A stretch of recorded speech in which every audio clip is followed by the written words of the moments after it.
오늘 우리에게 주신 하나님의 말씀은 고린도전서 11장 23절에서 26절 말씀입니다.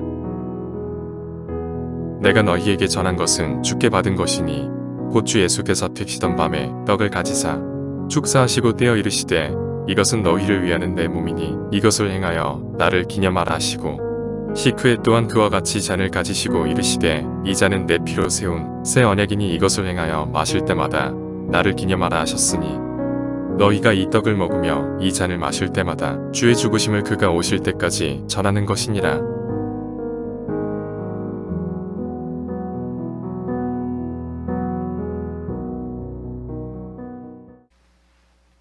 여러분, 행복한 성도와 불행한 성도의 차이는 어디 있을까요? 자, 제가 한 가지 물어보겠습니다. 난 행복하다. 내리시고. 난 불행하다. 아무것도 안 드신 분들은 목사님, 나는 왔다 갔다 합니다. 천국에 갔다 지옥에 갔다. 나도 내 마음을 모르겠습니다. 행복한 성도와 불행한 성도 기준은 명확합니다. 한마디로 규정하면 바로 예수님께서 나의 주인이 되시는 것, 이것을 이제 주되심 이렇게 말합니다. Becoming Lord, 예수님께서 나의 주인이 되시는 것. 여러분, 예수님께서 나의 주인이 되시면 만사가 행복해집니다. 시편 16편 2절에 보니까 내가 여호와께 아뢰되 주님은 나의 주님이시요 주밖에 나의 복이 없나이다, 이렇게 고백해요. 그러니까 예수님이 나의 주인이 되셔야 진짜 내 주인이신 예수님과 함께하기 때문에 행복해요. 그런데 예수님께서 나의 주되심이 사라지면 온통 문제들이 생겨나요. 그리고 그 문제들의 가장 대표적인 그리고 가장 현실적인 예가 우리가 읽은 고린도 교회 이야기예요. 주님께서 사랑하셔서 피로 값주고 사신 교회이시지만 이 교회는 뭔가 가장 중요한 추춧돌을 잃어버린 것 같아요. 그래서 교회 공동체 안에 고소고발이 남발하고 복잡한 재정 문제, 돈 문제가 얽히고 비윤리적인 일들이 이 공동체에 일어나서 고린도 교회는 굉장히 힘들었어요. 교회가 힘든다는 말은 그 교회 안에 있는 성도들이 힘들다는 얘기죠. 모였는데 기쁨은 없고, 모였는데 감사가 없고, 모였는데 비방과 질투와 시기만 가득해진 공동체가 되어버렸어요. 여러분, 그런데 이 고린도 교회는 문제가 많은 교회가 아니라 가장 중요한 키워드가 고장 나버렸기 때문에 나오는 일종의 증상이에요. 이 증상은 고린도 교회뿐만 아니라 오늘날 우리 한국 교회와 또 우리의 신앙 안에도 있는 것 같아요. 여러분, 예수님께서 나의 주인이 되시면 여러분 분명히 우리의 삶은 정상적이어야 하고 분명히 행복해야 해요. 왜요? 예수님께서 우리를 행복하게 만들기 위하여서 대속하셨기 때문이에요. 그런데 여전히 우리가 불행함을 느끼고 불안감을 느끼고 근심과 염려를 하는 이유는 단순합니다. 예수님께서 나의 주인이 아니기 때문이에요. 여러분, 심지어 고린도 교회를 기준으로 보면 여러분, 고린도 교회는 성만찬도 변질시켜 버렸어요. 이것을 자신을 위해 먹고 마시는 시간으로 착각하게 만들었어요. 그래서 여러분, 고린도전서 1장부터 주 고린도 교회 문제들을 언급하면서 11장에서 성찬에 대한 이야기가 나오는데 우리가 아는 사랑에 대한 이야기는 성찬이 회복된 다음에 나오는 이야기예요. 성찬에 대한 이야기를 꺼냅니다. 망가진 교회, 망가진 신앙, 망가진 내 믿음을 고치기 위하여서 주님께서 교회를 향한 그 마음을 사도 바울이 이제 입을 여는데 그것이 바로 성만찬에 있어요. 여러분, 고린도 교회 성도들은 신앙이 망가지니까 무슨 일이 일어나느냐? 성만찬을 자기가 즐기는 시간으로 바꿔버렸어요. 여러분, 성찬이 무엇입니까? 예수님께서 잡히시던 날 밤에 제자들과 둘러 앉아서 오늘날로 말하면 식사를 하셨어요. 마지막 저녁 식사. 빵을, 유대인들이 먹는 그 빵을 떼어서 배부르게 먹고, 또 그들이 주 음료로 사용하는 포도주를 따라서 그들이 배부르게 먹고 마셨어요. 여러분, 그런데 평상시에 우리가 먹고 마셨던 그 빵과 잔, 그것에 대해서 예수님께서 의미를 부여하시죠. 떡을 떼시면서 받아 먹어라. 이것은 너희를 위하여 주는 바 나의 몸이다. 나의 몸. 그리고 이 잔을 받아 마시라. 이것은 너와 나 사이에 있는 새 언약의 징표다라는 말씀을 하세요. 자, 여러분, 우리 오늘날 성도님들이 잠깐 착각하거나 헷갈리는 게 있어요. 여러분, 빵과 잔, 떡과 잔을 예수님을 기억하고 예수님의 사랑과 고통을 기억하는 장치로 생각하는 것은 맞아요. 그런데 그것은 반쪽만 맞아요. 여러분, 성경 말씀을 자세히 들여다보면 예수님의 몸은 예수님의 고난, 고통, 왜 고난과 고통을 당하셨습니까? 바로 우리를 사랑하셨기 때문이죠. 그러니까 떡을 먹는다고 하는 것은 예수님의 고통과 예수님의 사랑을 우리가 다시 상기하는 것입니다. 그러나 여러분, 잔은 피를 상징하는데, 이 피는 단순하게 예수님께서 날 위해 피 흘렸어 라고 하는 그것을 상징하는 것이 아니에요. 여기서 피는 본문에서 말하는 바와 같이 새 언약의 징표입니다. 그렇다면 여러분, 새 언약의 징표가 뭘까요? 이 새 언약의 징표라는 말을 현대어로 바꿔보면 새 비전이라고 할 수 있어요. 여러분, 예수님의 살과 피를 기억하는 사람은 예수님의 사랑과 은혜를 먹었어요. 먹은 자는 어떻게 해야 되느냐? 바로 예수님께서 나의 구주 되신 것을 인정할 뿐만 아니라 내 삶의 주인이라는 것을 인정하고 새 비전, 예수님과 함께 사는 것입니다. 예수님을 주인으로 인정하여 드리는 것이죠. 자, 흡사 이것은 이것과 같습니다. 여러분, 군인이 있습니다. 여러분, 우리는 군인에게 군인 옷을 줍니다. 군인에 가는 총을 지급해요. 군대 가면 여러분, 군인이 되어서 옷을 갈아입고 군인이 돼요. 자, 이것은 무엇과 같냐면 일종의 떡을 먹은 것과 같습니다. 예수님의 사랑을 알아서 교회에 나오고 신앙생활을 하는 것과 같아요. 그런데 여러분, 전쟁이 났어요. 그런데 이 군인이 군복을 입고 총이 있음에도 불구하고 총을 집어 던져버리고, 아이고 난 무서워, 아우 난 죽으면 안 돼, 아우 깜짝이야, 이러면서 도망가 버려요. 여러분, 이것은 그에게 예수님의 잔이 없는 것과 마찬가지예요. 경찰관이, 여러분, 우리가 골목에서 참 어려운 일을 당하고 있어요. 너무 막 고통스러운 일을 당하고 있는데 보니까 경찰관이 지나가요. 경찰관이 지나가면 어떻게 알아요? 우리가 경찰의 옷을 입고 있잖아요. 경찰의 옷을 입고 있어요. 그걸 보면서 도와주세요, 경찰관, 나 좀 도와주세요, 나 좀 살려줘요, 막 이렇게 외치는데 경찰관이 어둠 속에 있는 나와 이 범죄자를 보면서 씩 보더니 아이고 나도 무서워요 하고 도망가 버려요. 그 사람은 경찰의 옷을 입었을 때 경찰의 직무를 행하지 않는 것이에요. 이것이 잔이 없는 삶이에요. 소방관이 소방관의 옷을 입고 화재 진압 현장에 나왔어요. 여러분, 불타는 집 안에 있는 사람이 그 소방관을 보면서 손을 막 흔들며 살려달라고 그래요. 그 옷을 보았을 때 희망이 생겼어요. 저 사람이 이제 날 살려줄 거야, 희망이 생겼어요.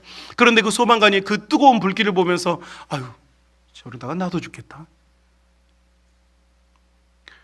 여러분, 옷을 입었을 때 그 직무를 행하지 않으면 그 옷을 입은 가치가 없어요. 여러분, 성찬이 무엇이냐? 바로 이거예요.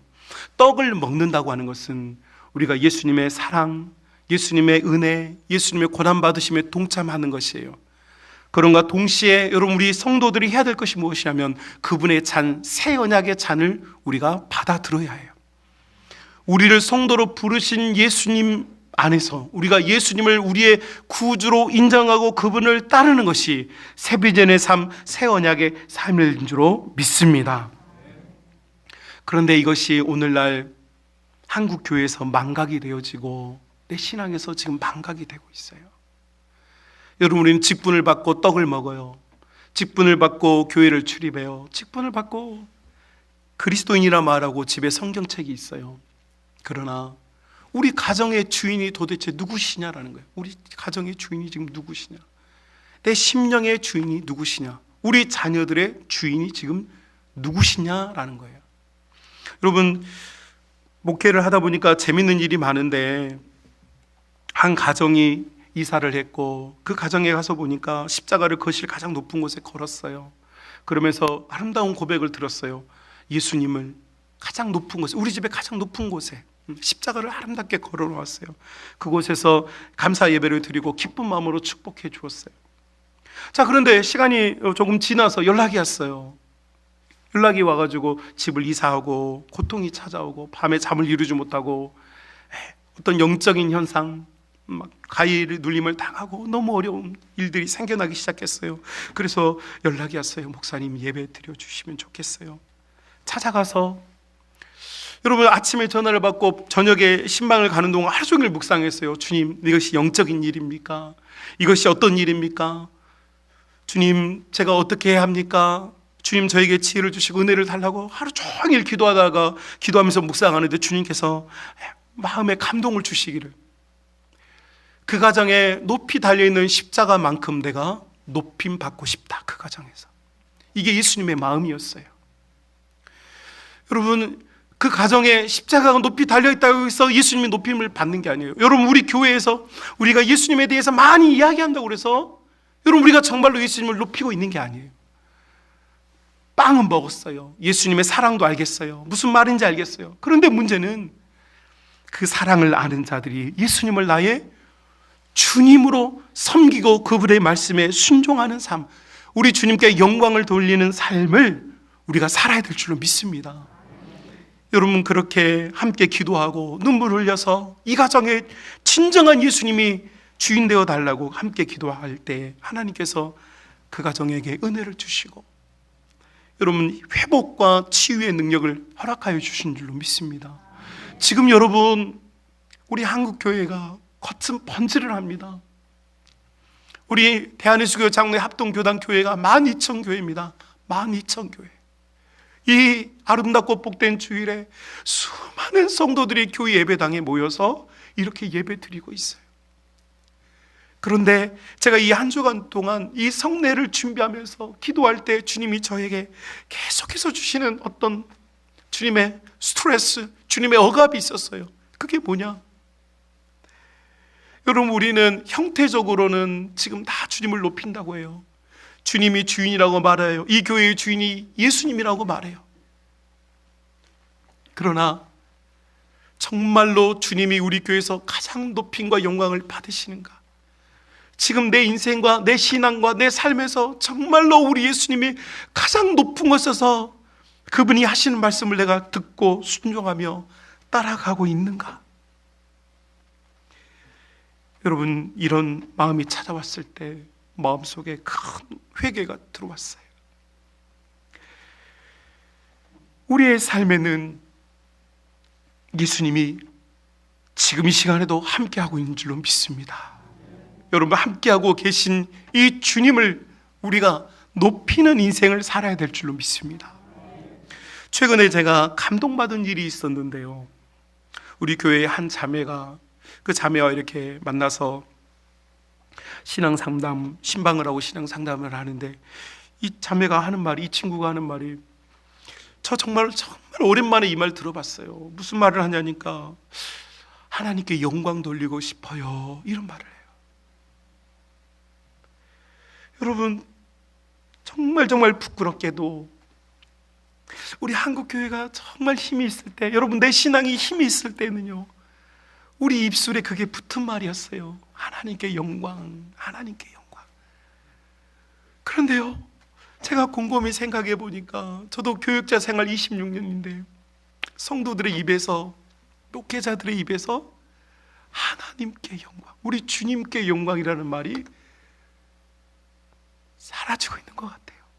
듣기가 어려워졌어요. 그리고 그 사랑스러운 자매가 그 말을 이 상담 중에 고백할 때 정말 망치로 가슴을 두들겨 맞는 것 같았어요.